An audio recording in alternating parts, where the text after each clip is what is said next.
Hello and welcome to a special leadership series we're running here on People, Politics and Planet. I'm your host, Joanne Roberts. I'm also interim leader of the Green Party of Canada. Now, as many as you know, the Green Party is in the midst of a leadership contest right now. 9 people are seeking the leadership, which was left vacant when Elizabeth May stepped down in November after 14 years as leader. She has stayed on, we're very fortunate, as an MP and as parliamentary leader. So here on People, Politics and Planet, we're doing interviews with each of the 9 contestants so you can get to know them better. Today, I'm having a conversation with David Merner. David is a federal justice lawyer from Vancouver Island. He ran as a Green candidate in Esquimalt-Saanich-Sooke in 2019 and finished a very close second. Hello, David. Hi, Joanne. Thanks for having me on your podcast. Well, it's great to have you here. And we should explain, if people sort of wonder what's going on behind you, you're actually traveling right now. That's right. I'm on the road in Edmonton, heading off to see my family just south of Edmonton. Okay, great. Now, I mentioned that you came second in 2019 in Esquimalt-Saanich-Sooke as a Green Party candidate. I met you in that riding in 2015 when you were a Liberal candidate. So let's talk about that. At what point did you make the decision to leave the Liberal Party and join the Green Party? It was like a series of events. It was basically a series of broken promises. The first big one was the broken promise on electoral reform. That was a huge disappointment. I campaigned for proportional representation ever since my university days. I was on the board of Fair Vote Canada for 7 years, and Trudeau made this great promise in 2015, which Liberals had really put pressure on him to make, including me, to make 2015 the last first past the post election. You'll remember that one, Joanne. And within the first year, they broke that promise. I couldn't believe it. And then it got worse and worse. After criticizing Stephen Harper's greenhouse gas emission targets for 4 years, they basically adopted the same targets and as Stephen Harper, and they failed to meet even those low targets. But the straw that broke the camel's back was the decision to buy the Kinder Morgan pipeline. That was the day I bought a Green Party membership and haven't looked back. You look at all these ethical scandals that are going on right now, and you look at all the broken promises from the Liberals in the last 6 years, 5, 6 years. What a great thing! And I just love being a Green. I feel very at home with the Greens, and really, I'm happy. Oh, good. Yeah. So it's one thing to shift parties and to run under the banner, but it's quite something else to decide you're going to take the run at leadership. And you were one of the first people to say, I'm interested in doing this. So what was the motivation behind that? It was a strange series of events. A big part of it was folks in Montreal asked me to come and do a debriefing on the campaign. And I met about 50 candidates and campaign managers in Montreal. And I could not believe how angry they were at the Green Party. I've been disappointed too. Coming a close second is disappointing. But they were furious. And they were saying, after I did the debrief, we had dinner, and then there was a meeting the next day. The people started coming up to me and saying, you need to get in the race, and you need to get in the race right now. And I said, well, I haven't really decided what I'm going to do. And they said, well, there's this guy, Alex Terrell, who's running. He's getting all the media attention, and you'd better get in the race right now. And they were really kind of passionate about it. So I came back to BC and figured, it's something that I can do to help. I think I have some unique skills that the Green Party could use. And I looked around at the other possible candidates. I would not have run if I felt there was somebody who could, do a better job than me. I hear it a lot on the campaign trail. People say, even my daughters say, why don't you leave room for, younger people or women or people of color? And I totally get that. But I just don't see somebody in the race who can pull everybody together. Somebody who's really spent a life of campaigning, a life in government. So I think I have some unique skills to contribute, and we'll see what the members decide. I'm enjoying the campaign too. I love campaigning, Joanne. As you know, it's a complete addiction. Yeah. And so if you can make a contribution, have some fun, make a contribution to the race, make the race better. You've won even if you don't win the leadership, but things are looking good right now. So either way, it'll be a win. What would you consider are those skills, David, that you bring to the race? That when you're talking to people and they say, why you? You say, well, how about this and this and this? Let's go through those. Yeah, I love that question. so, so I think the big one um, is experience. I've done this for years and years, and I've done it in politics in two political parties now. I served on the national board of the Liberals. I've served on the shadow cabinet in two positions for Elizabeth with you, and on your shadow cabinet too, Joanne. And, I think that gives you some life experience, some skills to share, some knowledge. My personality is a very positive personality. I see the positive in people and the positive in crazy events, and I think those are critical skills for Greens. Yes. So I think we need somebody who's a positive leader. The other thing is, I like nothing better than seeing other people succeed. Like, I don't need to be the star of the show. I love to listen to people and have other people be, on center stage. My favorite role is like the conductor. There'll be a fantastic soloist who gets up and plays the trumpet, and then another one who plays first violin, and another, cello player, whatever. As long as they're playing the same tune, they're doing their best, I'm happy. And I play hockey the same way. Wayne Gretzky's a hero of mine. He had more assists in his career than any other hockey player had total points, goals plus assists. I love that about Wayne Gretzky. And, I don't need to be the goal scorer. I get double the pleasure when I'm able to pass the puck to somebody else. They score. They're happy. I'm happy. Twice the pleasure. So that's the kind of person that I am. I'm just sincere in that. And, we have this fantastic group of candidates in this race. It's really an unbelievably diverse group of, better than I do. They are unbelievably talented.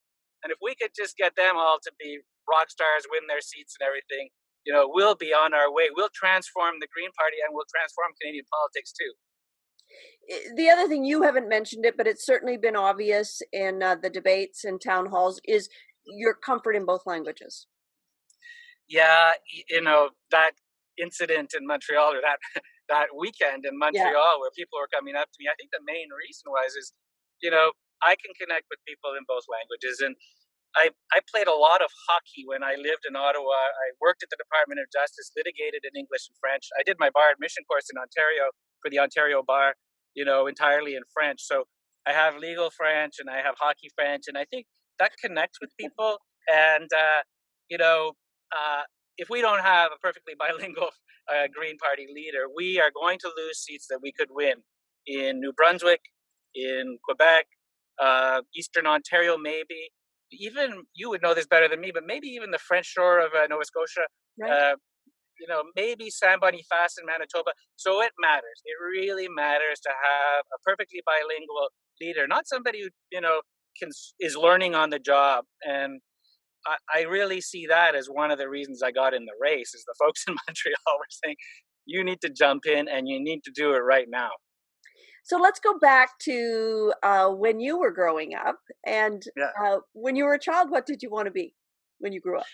I wanted to be Wayne Gretzky. Okay, there you go. Yeah. You're trying to be the political version now. Yeah, well, that's it. I thought, until I was about probably 14, I thought, boy, being an NHL hockey player would be great. And that it quickly became clear that I would never, ever get close, right? So it's probably every, young Canadian hockey player learns that young. So,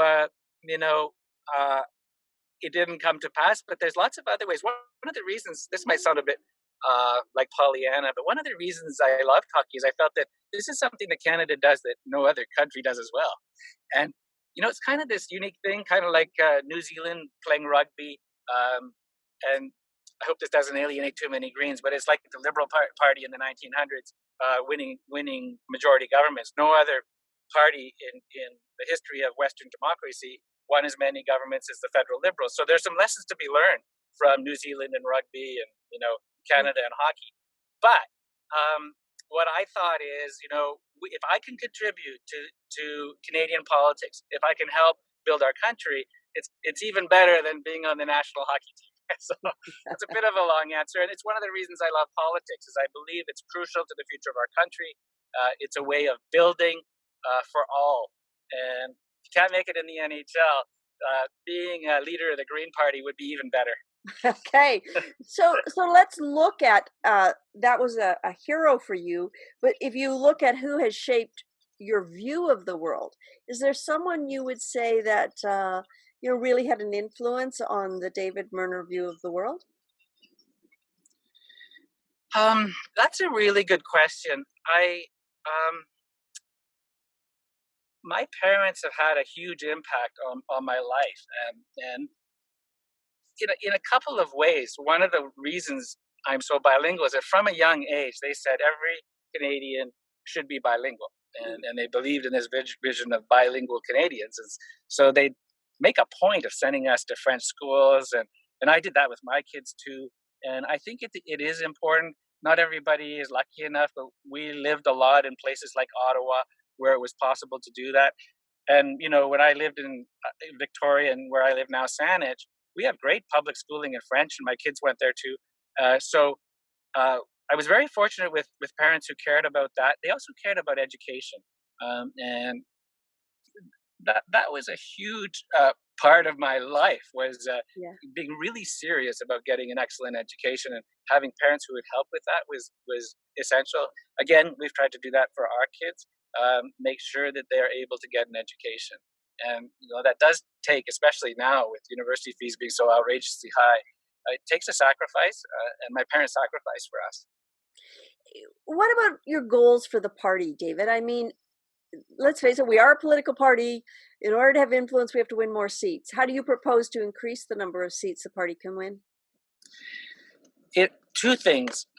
First of all, I think we need to figure out how to go from 1.1 million votes to 2 million, 3 million votes. So it's about our vote percentage.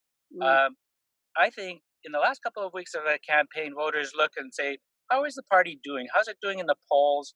And if you're around 6-7%, you're not really a credible option for most voters. And it's why our vote counts dropped dramatically in the last 2 weeks. So that's one thing: is national vote count. We need to focus on that, but we also need to identify the winnable ridings, and we need fantastic candidates in each riding who represent their ridings, represent the full diversity of Canada. Recruiting candidates early who represent the full diversity of Canada, getting them to run early. There's political science data that says the earlier you get going, the more likely you are to recruit women and minority candidates, because it just takes longer for them to get in the game, figure out, whatever it is they need to do with their regular responsibilities, to actually be able to campaign. So I'm a real fan of early recruitment and early nomination meetings. If I'm leader, I'd love to say to the federal council and executive director and working together, can we start nominations in, December? Okay, if not, well then how about January? okay. and, Oh, and yeah.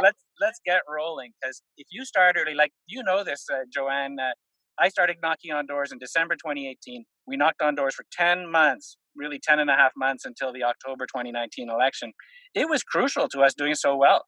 Yeah. We got 2,000 lawn signs out. The reason is that we identified 2,000 people willing to take lawn signs, right?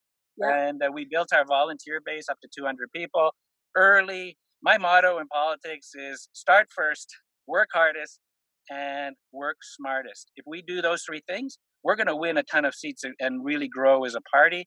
But it starts with strong, focused leadership on really helping with recruitment, driving the grassroots, and making sure we're on message. That's the last thing I'm going to say.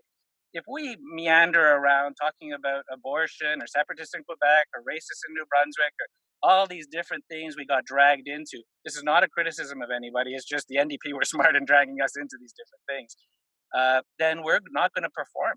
And we need clear, strong messaging. Every candidate needs to know we are a pro-choice party. If you're not pro-choice, then you need to line up with us, or you're not a candidate, right? Yeah. We need to be really careful on candidate screening, and that's not about the candidates; it's about the message. Everybody during the campaign needs to be on message, and if they're not, that's a problem. And I think it's up to the leader to make sure that problem does not happen next time. So we have 9 contestants in this race, and I know you've worked fairly well with them all. What will you do if you don't win, or if you get a sense you're not likely to be the winner? At what point might you choose to throw your support to another candidate? You know, that's I don't think I would ever throw my support to another candidate because to me that seems like old school politics, Yeah, and I'm not asking anybody for endorsements either. I think that reminds me of high school politics. And yeah, it also puts people on the spot, and I don't think it's consistent with green values. I mean, that's what happens in liberal and conservative and NDP campaigns. We're different. um, and the way I see Greens being different is that, we empower others. We don't, play these, what I see are power games of who's going to endorse me, who's going to back whom. It does lend some drama, but the Green Party has enough drama without doing that. yeah, I'm not a fan of endorsements and so on. Of course, people, even, this is a bit sensitive, but even people in this race have said, you're going to be my second choice, and I really do sincerely appreciate that. But I don't, I don't really feel that it's right to go after it and to push people and to, you know, like I had a meeting with Mike Schreiner, I don't know, 2 or 3 months ago, and the first thing I said is, Mike, I'm not going to ask you for an endorsement. And we saw the trouble Elizabeth May got herself into with her endorsement, non-endorsement, right? It creates a lot of bad feeling and is not necessary. I wouldn't, throw my support behind anybody before the end of the race because it lends that same kind of, I don't know, clique, who's behind whom, who's on whose team. We all need to pull together at the end of this. We need to be one team. And that kind of stuff, that endorsement stuff, that, well, I'm backing so and so stuff, I think makes it harder to pull together at the end. And the number one thing for us as a party is to pull together. So, how about your family? I mean, we all know, and I'm asking every contestant this, so it's family, however you choose to define it. But Yeah. this is a commitment, um, and I can tell you, even as interim, it's a commitment that's pretty total. So, I know Yeah. you're really close to your girls and to Annemiek. I mean, how does your family feel about you running for this? The truth is they have mixed feelings, and the Yeah. political answer, oh yeah, they're 100%. And, even my parents, like my parents are on every Zoom call. If you come out to one of my Zoom calls, you'll actually see them there. They watch and they provide me with very detailed comments afterwards.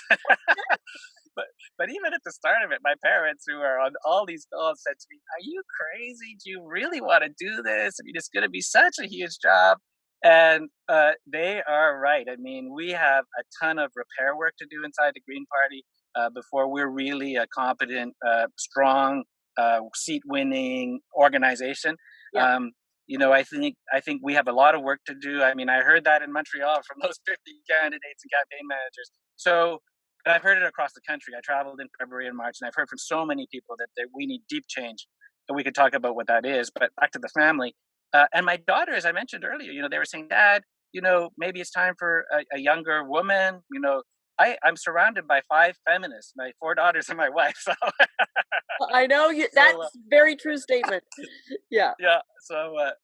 And and I was really listening carefully to them. I told them about the meeting in Montreal and how folks are looking for a certain skill set in and what I said is, if I'm able to create space and build the next generation of leaders so they all have the right experience. They can all win votes in French. They all know how to organize. They all know how to win seats. They are all about team, and not about self. Then we will have a fantastic rock star team of candidates. It's amazingly even better than this team, which is already fantastic. And so that's part of how I talk to my family about it. I think I might have convinced 2 or 3 of my daughters, but there's still some who say, well, we'll see who we vote for. I don't take their votes for granted. It has been an unusual campaign. When you started, COVID wasn't a word we used. We were going to have, I think, 2 days before lockdown, you were in Ottawa meeting, having coffee with students and whatnot. How has the pandemic changed this? So it's made it much easier.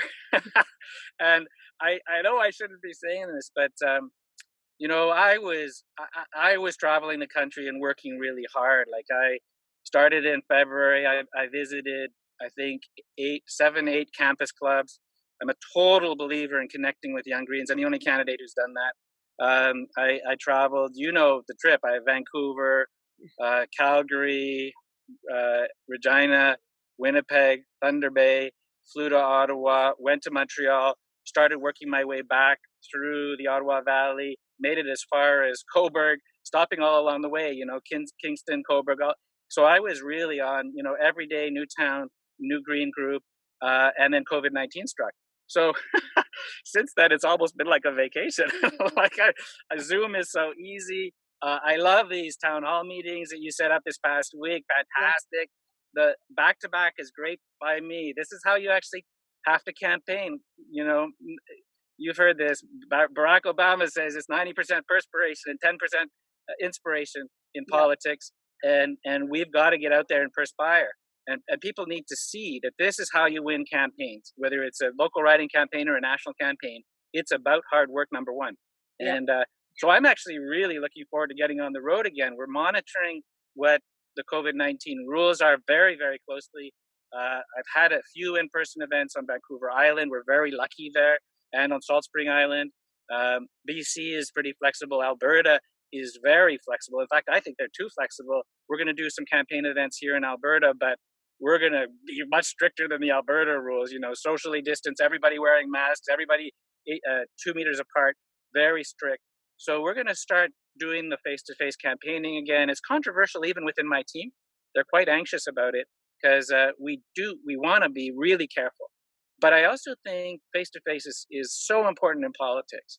And so we're going to keep going with the crazy Zoom schedule every day. Every Saturday morning, by the way, Joanne, welcome to join us on our weekly Zoom call, 11 o'clock Pacific time.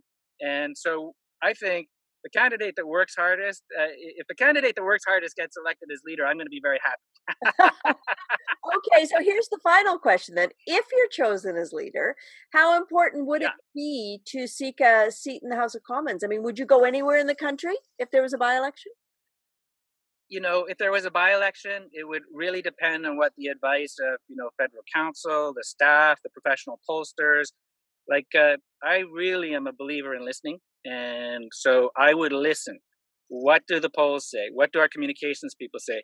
Most importantly, number one, what do the people on the ground say? What does the CEO of the riding? What does the executive on the riding say?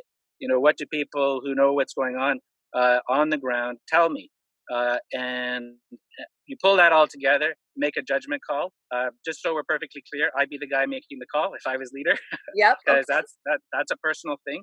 It's about where I run.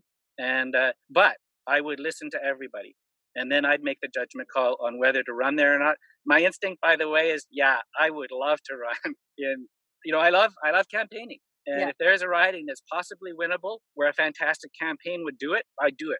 But if it's a loser riding where we'll take attention away from helping other people in their ridings, which are winnable ones, it wouldn't be a good use of my time. It wouldn't be responsible to the party. It's not about me. It's about the party. Okay. Well, look, I'll let you get back to getting to your destination, both on the campaign and with the family. Thank you so much for doing this. I really appreciate the call. Thank you for doing this. I understand this is your last one. Way to go, Joanne. You're leading by example, and I really appreciate all that you're doing for our party right now.